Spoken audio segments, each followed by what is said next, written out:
Well, the June primary election is now just 6 weeks away, and this little guy is probably already popping up in your mailbox. This is the voter information guide.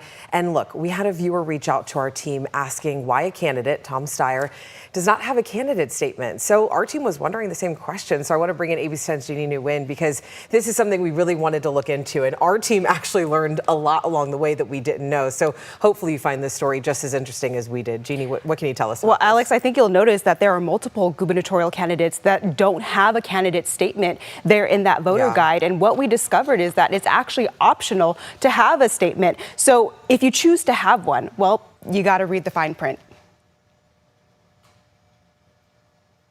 As the June primary election approaches, state and county officials are prepping the necessary materials to send to voters. Voters in Sacramento County should be receiving, unless they elect to receive one of them online, 2 separate voter information guides in the mail. One comes from us with all the local election information, and another comes from the state with statewide information. Now, this here is the official voter information guide for statewide offices for the upcoming primary election. You can see that all the candidates are listed in here, but not all of them have their candidate information statements.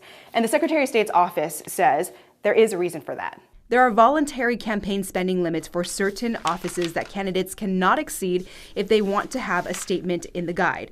Gubernatorial candidates must not spend more than $11,767 for the primary and stay under $19,611 for the general election. Those who accept these terms are allowed to purchase a candidate summary for the voter guide. Legislative analyst Chris McKaylee says the U.S. Supreme Court ruled spending limits are a violation of the First Amendment's freedom of speech. So all they can do is make those spending limits voluntary. And so one incentive to accept it is inclusion of that statement in the ballot guide that goes to every registered voter. It's also not cheap to have a candidate statement. According to the Secretary of State candidate statement guidelines, statements for the primary election is $25 per word for up to 250 words.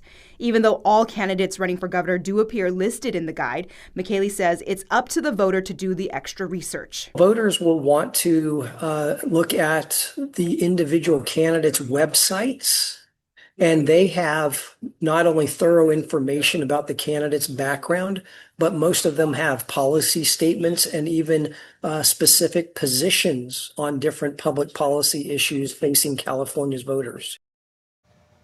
And the state is in the process of mailing out voter guides. In Sacramento County, officials will start mailing out the guides starting this Friday, Alex. All right, Jeannie, thank you so much. And we do want to give you some key election dates to keep in mind. You might actually want to take a photo of this. On May 4th, vote-by-mail ballots will be sent to registered voters. Early voting sites will also open on this date. May 18th is the last day to register to vote for the primary election. Between May 19th and June 2nd, voters can conditionally register and vote a provisional ballot. Election day is Tuesday, June 2nd. Polls will be open from 7 a.m. to 8 p.m.